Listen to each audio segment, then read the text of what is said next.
ये दोस्त हमारी कटिंग हो गई 40 चेस्ट के हिसाब से, जो मैंने आपको समझाया आर्म शोल्डर कटिंग करने का। और जो पीछे का गला आपका 7 इंच, 7.5 इंच, 8 इंच है, तो जिस तरीके से मैंने फ्रंट पल्ले का निशान, बैक पल्ले का निशान, आर्मोल की शेप और शोल्डर जैसे कटिंग करना आपको सिखाया, सेम उसी तरीके से कर सकते हैं अगर आपकी 40 चेस्ट है तब। ठीक है, आज की वीडियो में हम आपको सिखाएंगे 40 चेस्ट साइज सिंपल सूट की कटिंग करना। तो हेलो गाइस, ज्ञान फैशन बुटीक में आपका बहुत बहुत स्वागत है।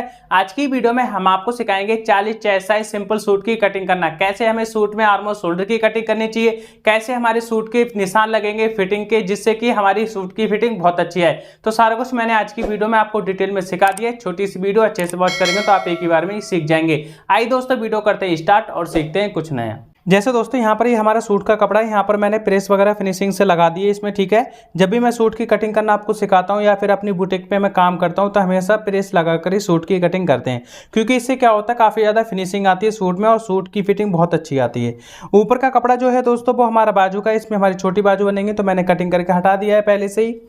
अब यहाँ पर हम क्या करेंगे, यहाँ पर हमारा ये बैक पल्ला और फ्रंट पल्ला है। यहाँ पर जो हमारा कढ़ाई करा हुआ गला उस पर हमारा फ्रंट पल्ला है, और ये जो हमारा प्लेन पल्ला है ये हमारा बैक पल्ला है। सबसे पहले दोस्तों मैं आपको सिखाऊंगा कि फ्रंट पल्ले की कटिंग कैसे करें। ठीक है, उसके बाद बैक पल्ले की कटिंग कैसे होगी वो मैं आपको फुल डिटेल में समझाऊंगा। अब जैसे दोस्तों इधर जो गला है, गले की तरफ से मैंने सेंटर करते हुए यहाँ पर मैंने अच्छे से फोल्ड कर दिए, इसमें प्रेस वगैरह लगा दिए। इस तरीके से फ्रंट पल्ला सेट करने के बाद हमें क्या करना है, सबसे पहले दोस्तों जैसे कढ़ाई करा हुआ गला होता है तो उसमें हमें गले की लंबाई नापनी होती है।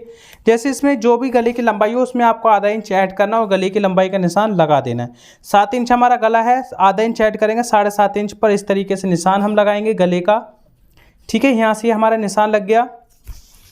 अब हमें क्या करना है, इस जगह पे दोस्तों जो हमारा निशान लगा है, निशान के बराबर से हमें इंची टेप रखना है। ठीक है, इस तरीके से इंची टेप रखेंगे।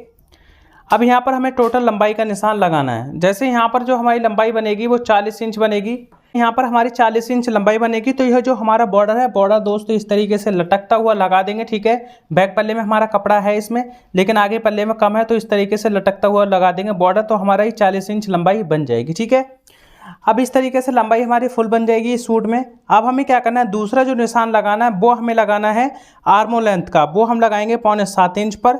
ठीक है, आर्मो लेंथ का निशान। उसके बाद दोस्तों कमर की लंबाई का निशान लगाएंगे, वो हम लगाएंगे 15 इंच पर। अब उसके बाद दोस्तों हमें क्या करना है, यहाँ पर चाक फोल्ड के निशान लगाने, जहाँ पर हमारे चाक ओपन होते हैं वो दोस्तों हमारे होंगे 20.5 इंच पर, इस तरीके से निशान लगाएंगे। अगर आप यहाँ पर आपको कमर का निशान जैसे लगता है कई बार हिप के बराबर लग रहा है या फिर चेस्ट के ऊपर, तो उस तरीके से आप एडजस्टमेंट कर सकते हैं। ठीक है, अब इस तरीके से निशान लगाने के बाद हमें ये निशान करने हैं सीधे। सबसे पहले ऊपर एक सीधा निशान सीधा करेंगे हम इस तरीके से। यहाँ पर ये हमारा आर्म लेंथ का निशान है, इसे सीधा कर देंगे। उसके बाद दोस्तों कमर के लंबाई का निशान सीधा कर देंगे। उसके बाद दोस्तों हिप के जहाँ पर चाक ओपन का निशान है वहाँ पर दोस्तों इस तरीके से निशान सीधा कर देंगे। ये तो दोस्तों हमारे चेस्ट निशान लग गए बॉडी के फिटिंग के, किस तरीके से कहाँ पर हमारा निशान लगेगा। अब जैसे मान के चलते हैं, यहाँ पर जो चेस्ट साइज है हमारी वो 40 इंच चेस्ट है।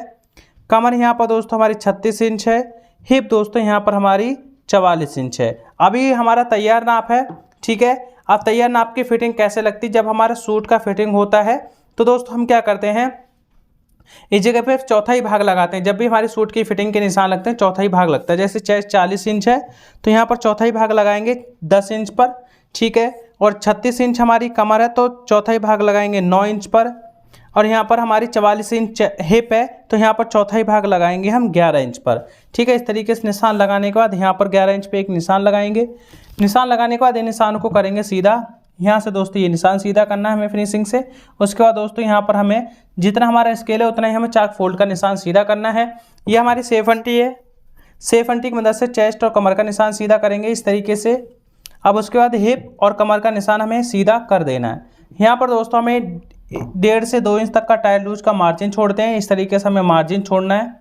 मार्जिन छोड़ने के बाद दोस्तों यहाँ पर मैं आपको समझाऊंगा। जैसे ये हमारा तैयार नाप है, ये हमारे फिटिंग के नाप लग गए। ठीक है, एकदम एक्यूरेट फिटिंग के लगे हैं। अगर आपका सेम नाप होता है, 40 इंच चेस्ट होती है, कमर 36 इंच होती है, फिर आपकी कमर यहाँ पर 32 इंच भी हो सकती है या 34 इंच भी हो सकती है, लेकिन आपका चेस्ट का नाप 40 इंच है और हिप का नाप अगर आपका कम ज़्यादा है तो नॉर्मल जैसे मैं कटिंग सिखा रहा हूँ उस तरीके से आप कर सकते हैं। ठीक है, आर्म शोल्डर की जो भी मैं आपको कटिंग सिखाऊंगा सेम इसी तरीके से आपको करनी है जैसे मैं आपको सिखा रहा हूँ, लेकिन आपकी चेस्ट साइज 40 इंच तैयार होनी चाहिए।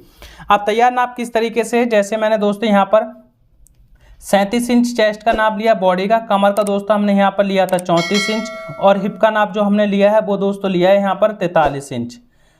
हिप का जो नाप हमने लिया है वो लिया है 41 इंच। ठीक है, अब यहाँ पर दोस्तों हमने हिप में लूजिंग दी है 3 इंच की, बराबर हमारा हो गया यहाँ पर 44 इंच नाप। अब यहाँ पर हिप कमर में दोस्तों हमने 2 इंच की लूजिंग दी है, यहाँ पर 36 इंच हमारा तैयार नाप हो गया। अब चेस्ट में दोस्तों हमने 3 इंच की लूजिंग दी है, 40 इंच हमारा तैयार नाप हो गया। ये हमारा तैयार नाप निकल के आया। इसी तरीके से बॉडी के नाप के अकॉर्डिंग मिल लूजिंग देते हैं, जो मैंने आपको समझाया इसी तरीके से लूजिंग दी जाती है। मैं आपको डायरेक्ट कटिंग करना सिखा रहा हूँ। ठीक है, लूजिंग देना भी मैंने आपको सिखा दिया है। अगर आपको सीखना है बॉडी के नाप से किस तरीके से, बॉडी मेजरमेंट का नाप किस तरीके से लिया जाता है, तो आप हमारे चैनल पे आके प्लेलिस्ट चेक कर सकते हैं। ठीक है, यहाँ पर हमारी आर्म लेंथ का जो निशान है, इस पर हमारी एक फ्रंट क्रॉस और बैक क्रॉस का निशान लगता है। वो हमारा लगेगा फ्रंट क्रॉस का निशान 6.5 इंच पर, बैक क्रॉस का निशान लगेगा 1.25 इंच आगे बढ़ाकर। ठीक है, और यहाँ पर हमारा पीछे से जो गला बनेगा वो बनेगा यहाँ पर हमारा 7 इंच या फिर 7.5 इंच आपका हो सकता है, या फिर 8 इंच भी हो सकता है पीछे का गला जो रहेगा। तो यहाँ पर हमारी जो शोल्डर की कटिंग होगी वो दोस्तों हमारी होगी 6 इंच पर। इस तरीके से निशान लगाएंगे। यहाँ पर हमें गले ब्रोड का निशान लगाना है 3.25 इंच पर। अब इस जगह से दोस्तों हमें कंधी डाउन करनी है ½ इंच। ठीक है, इस तरीके से कंधी डाउन करते हुए हमें यहाँ पर नीचे सीधा निशान लगाना है। निशान लगाने के बाद फ्रंट क्रॉस का निशान और शोल्डर का निशान सीधा करेंगे, बैक क्रॉस और शोल्डर का निशान सीधा करेंगे। इस तरीके से निशान सीधा करने के बाद यहाँ से हमें क्या करना है, आर्मोल की शेप देनी है। ठीक है, इस तरीके से आर्मोल की शेप देनी है। उसके बाद दोस्तों बैक पल्ले के आर्मोल में शेप देनी है। ये दोस्तों हमारी आर्मोल की शेप हो गई। अब हमें क्या करना है, जब भी हम सूट की कटिंग करते हैं हमेशा बैक पल्ले के आर्मोल पे कटिंग करते हैं, फ्रंट पल्ला भी कटिंग नहीं करेंगे, क्योंकि दोस्तों हमारी बैक पल्ले भी कटिंग होगी, तो इसलिए बैक पल्ले के आर्मोल पे कटिंग करेंगे। यहाँ से सीधा कटिंग करेंगे, उसके बाद डाउन में कटिंग करेंगे, और उसके बाद दोस्तों मैं बैक पल्ले के आर्मोल पे कटिंग करते हुए नॉर्मल कटिंग कर देना है।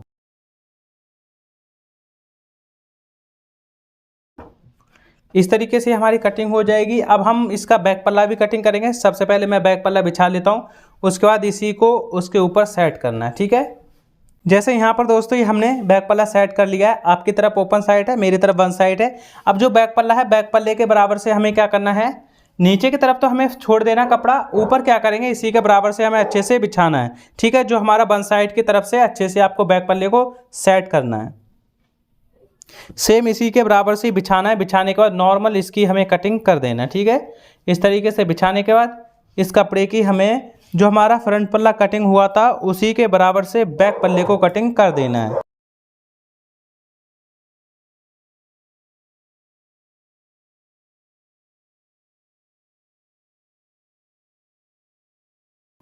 इस तरीके से हमारा बैक पल्ला कटिंग हो जाएगा फ्रंट पल्ले के हिसाब से। अब यहाँ पर हमें एक कुटका लगाना है। ठीक है, इस तरीके से कुटका लगाना है, हिप का कुटका लगाना है, कमर का कुटका लगाना है दोस्तों। इस तरीके से कुटका लगाने के बाद यहाँ पर दोस्तों हमें चेस्ट पे जो हमारा कुटका लगाया गले ब्रोड का, वहाँ पर लगा देना है निशान पे कुटका। अब यहाँ पर बैक पल्ला फ्रंट पल्ला कटिंग हो गया। अब हम क्या करेंगे, बैक पल्ले को इस तरीके से साइड में करेंगे, फ्रंट पल्ले की गहराई की हम कटिंग कर देंगे। ठीक है, इस तरीके से जब हमारा बैक पल्ला कटिंग हो जाता है उसके बाद फ्रंट की गहराई की कटिंग करते हैं। ये दोस्तों हमारी कटिंग हो गई। 40 चेस्ट के हिसाब से जो मैंने आपको समझाया आर्मोल शोल्डर कटिंग करने का, और जो पीछे का गला आपका 7 इंच 7.5 इंच 8 इंच है, तो जिस तरीके से मैंने फ्रंट पल्ले का निशान, बैक पल्ले का निशान, आर्मोल की शेप और शोल्डर जैसे कटिंग करना आपको सिखाया, सेम उसी तरीके से कर सकते हैं अगर आपकी 40 चेस्ट है तब। ठीक है, अगर आपका यहाँ पर हो सकता है 40.5 इंच भी हो सकती है, या फिर 39.5 इंच भी नाप हो सकता है, तो सेम इसी तरीके से कटिंग कर सकते हैं जैसे मैंने आपको समझाया। अगर आपको फिर भी कोई डाउट लगता है तो आप हमसे कमेंट करके पूछ सकते हैं, या फिर हमारी वीडियो दोबारा से पीछे करके देख सकते हैं। अब इसी साइज के अकॉर्डिंग हमें क्या करना है, आपको बाजू कटिंग करके दिखाते हैं। यहाँ पर दोस्तों मैं सिर्फ आपको निशान लगाना सिखाऊंगा, बाजू की कटिंग जैसे नॉर्मल होती है उसी तरीके से आपको करनी है। यह हमारा चब्बर कपड़ा है। ठीक है, यहाँ पर हमने चब्बर कपड़ा बिछा रखा है बाजू का।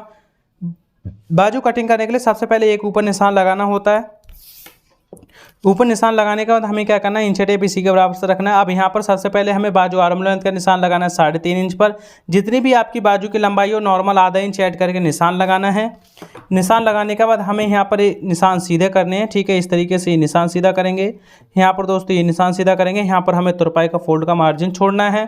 मार्जिन छोड़ने के बाद जो हमारा बाजू आर्म लेंथ का निशान लगा है, इस पर हमारा बाजू बाइसेप्स का निशान लगेगा, वो हमारा लगेगा 6.25 इंच पर।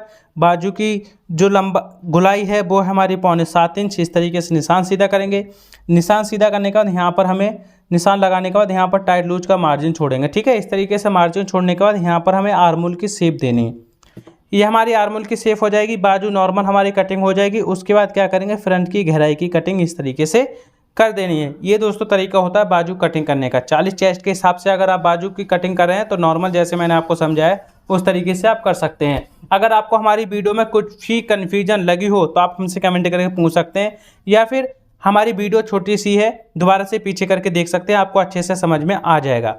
आज की वीडियो में मैंने आपको सिंपल तरीके से सिखा दिया 40 चेस्ट साइज सिंपल सूट की कटिंग करना। अगर आपको सिलाई से रिलेटेड वीडियो और भी देखनी है तो आप हमारे चैनल पे आकर प्लेलिस्ट चेक कर सकते हैं, या फिर इसी वीडियो के स्क्रीन पे आपको वीडियो दिखाई दे रही होगी, वहां से भी क्लिक करके आप देख सकते हैं। अगर आप हमारे चैनल पे पहली बार हमारी वीडियो देख रहे हैं तो वीडियो को लाइक, चैनल को सब्सक्राइब जरूर करें। Thank you for watching. Video अच्छी लगी हो तो लाइक जरूर करना।